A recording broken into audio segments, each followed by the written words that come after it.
Hello friends, आज का मेरा प्लांट है गुलाब का प्लांट। गुलाब पर एक बार फ्लावरिंग होने के बाद हम कौन सा फर्टिलाइज़र गर्मियों में दे सकते हैं, क्योंकि गर्मियों और सर्दियों के अलग अलग फर्टिलाइज़र होते हैं। सर्दियों में हम केमिकल भी दे सकते हैं, अच्छा रिज़ल्ट देता है, बट गर्मियों में हम केमिकल नहीं दे सकते।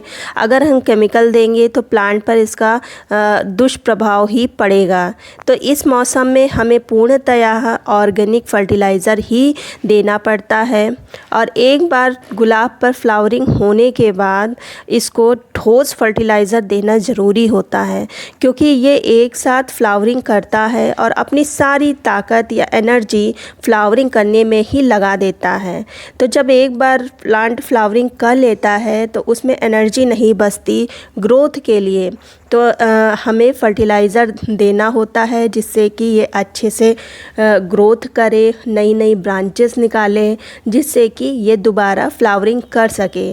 तो इसीलिए मेरा एक प्लांट में भर के फ्लावरिंग हुई है, तो उसके बाद फेड भी हो गए हैं, तो उसको कट करना है और उसमें फ्लावरिंग के लिए फिर से फर्टिलाइज़र देना है। तो मैं कौन सी गर्मियों में फ़र्टिलाइज़र देती हूँ, इसी टॉपिक पर ये वीडियो है। तो ये है मेरा प्लांट। कुछ समय पहले, लगभग 5-6 दिन पहले ही मैंने एक वीडियो शेयर किया था जिस पे भर के आपने इस पे फ्लावरिंग देखी होगी।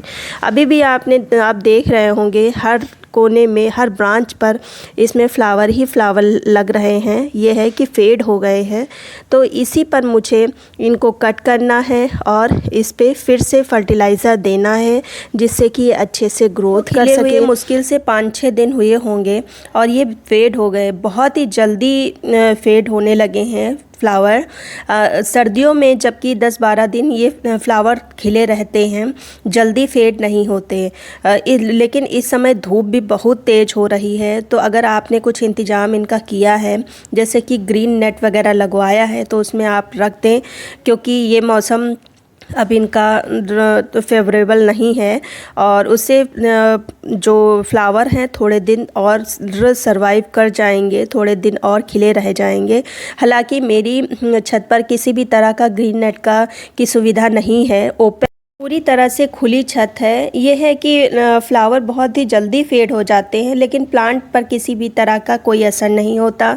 बस थोड़ी सी इनकी केयर और एक्स्ट्रा करनी पड़ती है, जैसे कि शावरिंग वगैरह है, पानी का ज़्यादा ध्यान रखना पड़ता है। बाकी प्लांट अच्छे से गर्मियाँ झेल ले जाते हैं।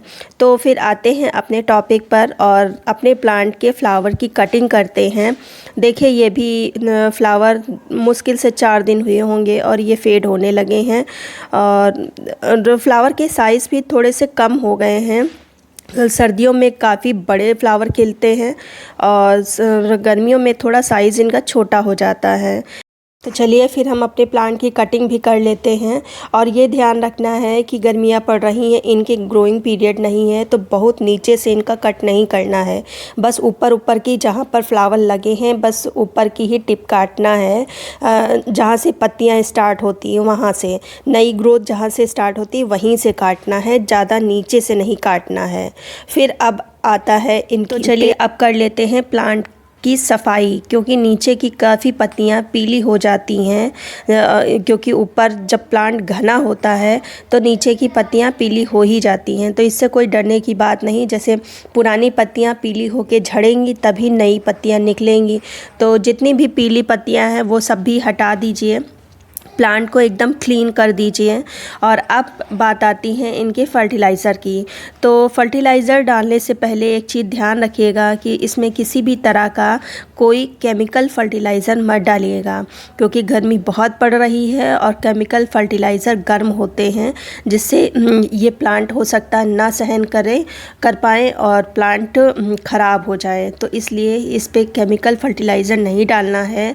और मैं कौन सा फर्टिलाइज़र डालती हूँ तो चलिए मैं बताती हूँ। तो सबसे पहले हम अपने प्लांट की ऊपर की 1-2 इंच तक मिट्टी निकाल लेंगे। और आप देख रहे होंगे घास फूस लगी है, तो 7-8 दिन हो भी रहे होंगे जब से मैंने इसकी गुड़ाई नहीं करी है। तो प्लांट की गुड़ाई करना बहुत ही ज़रूरी होता है। गुड़ाई करने से मिट्टी भुरभुरी सी बनी रहती है, जिससे कि एयर अच्छे से रूट ले पाती है, ऑक्सीजन अच्छे से उसको मिल पाती है, जिससे कि रूट ग्रोथ अच्छा कर पाती है। और रूट अच्छा ग्रोथ करेगी तो प्लांट भी अच्छे से बढ़ेगा। तो इसलिए गुड़ाई करना ज़रूरी है। ये है कि हाँ, दूसरे तीसरे दिन हर दिन खुरपी लिए नहीं करना है, 7वें 8वें दिन तो इसकी गुड़ाई ज़रूरी होती है। तो ऐसे हम कर लेंगे। और बीज की रूट बॉल बिल्कुल भी नहीं छेड़ेंगे, 1-2 इंच तक मिट्टी हम ऊपर की निकाल देंगे। तो ऐसे हम, और ये मेरा प्लांटर काफ़ी बड़ा है, 14 इंच का प्लांटर है। और ये है कि मेरा प्लांट भी काफ़ी बड़ा है, 3-4 साल पुराना होगा। उसी हिसाब से मैं फर्टिलाइज़र इसमें डालने जा रही हूँ। आप अपने प्लांट के हिसाब से डालिएगा। और ऐसे हम ऊपर की मिट्टी निकाल लेंगे से, अच्छे से निकाल देंगे। और फिर देखिए ये मैंने निकाला है। तो सबसे पहले हम कौन सी फर्टिलाइज़र डालेंगे, जो कि बेस फर्टिलाइज़र होगी, वो है जो गोबर की खाद होती है उसको। ये देखिए, ये कम से कम मेरी 250 ग्राम होगी फर्टिलाइज़र। तो 14 इंच के पॉट के हिसाब से मैंने ली है। आपका पॉट अगर छोटा है तो उस हिसाब से लीजिएगा। अगर गोबर की खाद नहीं है तो वर्मी कंपोस्ट लीजिएगा। लेकिन कोशिश यही करिएगा कि गोबर की खाद ही हो, क्योंकि गोबर की खाद में गुलाब का प्लांट अच्छे से ग्रो करता है, ऐसा मेरा एक्सपीरियंस कहता है।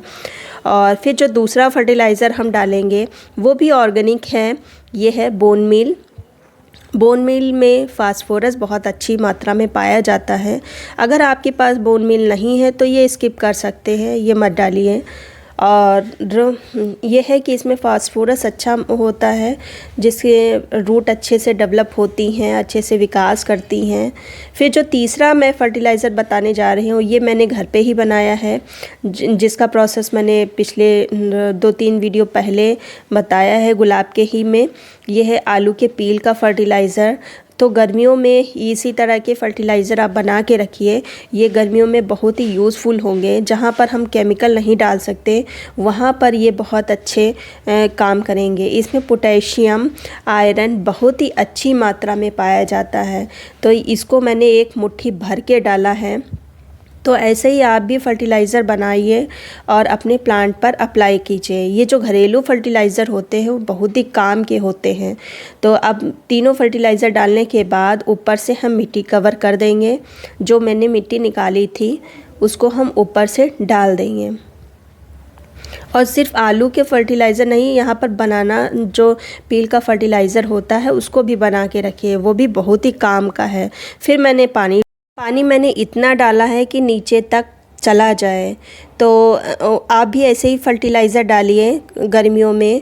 उम्मीद करती हूँ वीडियो पसंद आया होगा। अगर वीडियो पसंद आया है तो लाइक कर लीजिए, सब्सक्राइब कर लीजिए। मिलते हैं फिर किसी वीडियो में नई जानकारी के साथ, तब तक की गुड बाय।